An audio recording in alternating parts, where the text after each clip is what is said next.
அதாவது எவனை பார்த்தாலும் செப்டம்பர் 22ஆம் தேதிக்கு அப்புறம் வாங்கடா உன் வீட்டுக்கு தேவையான சோப்பா இருக்கட்டும், ஷாம்பா இருக்கட்டும், ஏன் டிவி, ஃப்ரிட்ஜ், வாஷிங் மிஷினா இருக்கட்டும், பைக், காரா இருக்கட்டும், ஏன் வீடே கட்ட போறனா கூட செப்டம்பர் 22ஆம் தேதிக்கு அப்புறம் பிளான் பண்ணு. ஏன்னா எக்கச்சக்கமா ஜிஎஸ்டி ரேட்டை குறைச்சிருக்காங்க. அதனால நிறைய காசு மிச்சமாகும்னு சொல்றாங்களோ தவிர அதனால நமக்கு என்ன யூஸ், எங்கெல்லாம் குறையுது, எவ்வளவு குறைஞ்சிருக்கு அப்படிங்கறத பத்தி டீடைலா தெரியலன்னு இந்த வீடியோ டீடைலா சொல்றேன். நோட் பண்ணிக்கங்க. வீடியோட கடைசி வரையும் பாருங்க. உங்க ஃப்ரெண்ட்ஸ் அண்ட் ஃபேமிலிக்கு அனுப்பிச்சுட்டுருங்க. ஆக்சுவலி இந்த செப்டம்பர் 22க்கு முன்னாடி ஜிஎஸ்டி வந்து 5%, 12%, 18%, 28% அப்படின்னு 4 வகைப்படும் அப்படின்னு பிரிக்கிற மாதிரி இருந்தது. இப்போ அதை 5, 18 மாத்தி இருக்காங்க. இந்த நடுவுல இருக்க ரெண்ட காணா நினைச்சீங்கன்னா அதை 40% ஒரு சில ப்ராடக்ட் போட்டுருக்காங்க. அது கடைசியில நான் சொல்றேன். இப்போ இந்த 5, 18 மாத்தி இருக்கனால நமக்கு அன்றாட வாழ்க்கையில என்ன யூஸ்னு கேட்டீங்கன்னா, நம்ம வீட்டுல வாங்கக்கூடிய அந்த சோப்பு, ஷாம்புக்கெல்லாம் நம்ம 18% ஜிஎஸ்டி கொடுத்து வாங்கிட்டு இருந்தோம். இனிமே அதுக்கு 5% கொடுத்தா போதும். உதாரணத்துக்கு 100 ரூபாய்க்கு நீங்க பொருள் வாங்கிருந்தீங்கன்னா அதுக்கு 18 ரூபாய் ஜிஎஸ்டி கொடுத்துட்டு இருந்தோம்ல, இனிமே 5 ரூபாய் கொடுத்தா போதும். ஒரு 100 ரூபாயில நீங்க 13 ரூபாய் மிச்சம் பண்ற மாதிரி இருக்கும். இது இல்லாம டிவி, ஃப்ரிட்ஜ், வாஷிங் மிஷின், பைக்ல பாத்தீங்கன்னா 350 சிசி கீழ இருக்கிற வண்டி, கார் இதெல்லாம் 1500 சிசி கீழ இருக்கிற வண்டி எல்லாம் பாத்தீங்கன்னா உங்களுக்கு 28% ஜிஎஸ்டி வாங்கிட்டு இருந்தாங்க. அதை 18% மாத்தி இருக்காங்க. அந்த டெய்லி ப்ராடக்ட்ஸ் இது எல்லாத்துக்குமே 12% வாங்கிட்டு இருந்தாங்க. அதையுமே 5க்கு மாத்தி இருக்காங்க. இதோட சூப்பரான விஷயம் என்னன்னா, அந்த குழந்தைகளுக்கு தேவையான ஸ்டேஷனரி ஐட்டமா இருக்கட்டும், டாய்ஸா இருக்கட்டும்,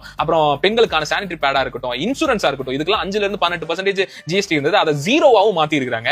இப்போ அந்த 40% வரும். அது யார் யாருக்கு என்னென்ன ப்ராடக்ட்னு கேட்டீங்கன்னா, டொபாக்கோ யூஸ் பண்றவங்களுக்கு, பான் மசாலா யூஸ் பண்றவங்களுக்கு, லக்ஸரியான கார், பைக், பெர்ஃபியூம்னு வாங்குறவங்களுக்கு 40%, ஆடம்பரமா வாழக்கூடியவங்களுக்கு மாத்தி விட்டுருக்காங்க. சோ இதுதான். சோ நீங்க எந்த பொருள் வாங்கினாலும் இந்த செப்டம்பர் 22க்கு அப்புறம் பிளான் பண்ணி பல்கா வாங்கினாலும் சரி, உங்களுக்கு நிறைய சேவிங்ஸ் கிடைக்கும். இத பத்தி நீங்க என்ன நினைக்கிறீங்கறத கீழ மறக்காம பதிவு பண்ணுங்க. இந்த வீடியோ மறக்காம உங்க ஃப்ரெண்ட்ஸ் அண்ட் ஃபேமிலிக்கு அனுப்பிச்சுடுங்க.